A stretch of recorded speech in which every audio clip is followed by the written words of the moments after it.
What's up, fam? Daniel here, and welcome back to Whole True Apologetics, where we seek answers to tough questions. I know it's been a couple weeks. I've actually been out of the country with my wife and my two kids. We're out in England visiting family. We're back now. Just got back a couple days ago. A little jet lag still, but feeling good.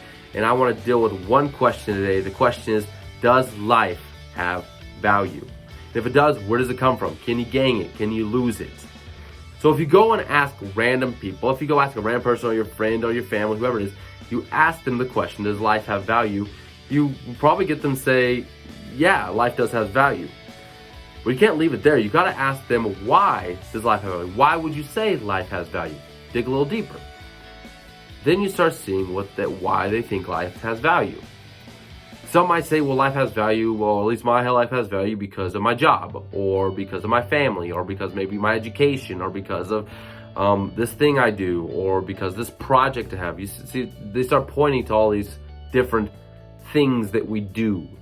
Now, here's the problem. There's no problem in loving these things that we do.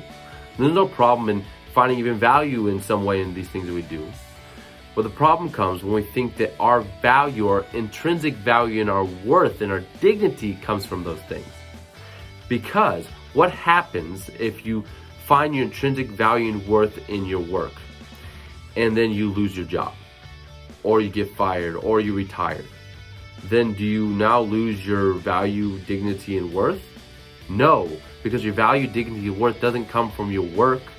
Your value, dignity, and worth comes from the fact, Scripture's clear, that you're created in the image of Him. Created in the image of God. The fact you're created in the image of God is the reason why every single person has value, dignity, and worth. Doesn't matter what they look like, doesn't matter where they live, doesn't matter how old they are. Every single person has value, dignity, and worth. Now, this is an interesting thing I find. I'm a big superhero fan. I love superhero movies, and especially the early Marvel ones. All right, I love them.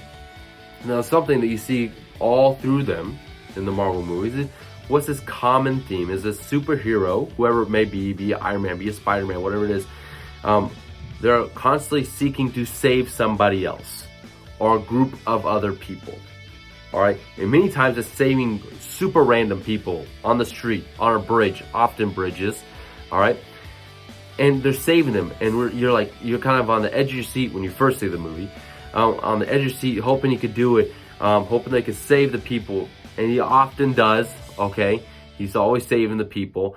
But the thing I find interesting, that we're excited when that happens. Why?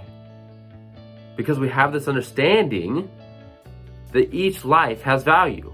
Even those random lives we don't even know in this movie, they have value. And the superheroes, like, oh, their life is worth me saving. Now, the funny thing, you don't have Spider-Man swinging in, and before he saves someone, he's like, hey, whoa. Before I save you, do you have a job? And he's like, oh yeah, this is my job. Well, your job is not good enough, so therefore you don't have value and dignity. No, he saves them because they are human and they have value and dignity, flat out. They have value and dignity and worth. Now, that's what I want us to understand, is that every single life has value, dignity, and worth. Why? Because God has created every single life. So we have value, dignity, and worth. From the womb to the tomb, we have value, dignity, and worth. And we can't look to all these other things to have value and dignity and worth. Our value, dignity, and worth comes from God, the one who's created us, because we're created in His image. We'll hope that helps a little bit. I'll see you guys next time.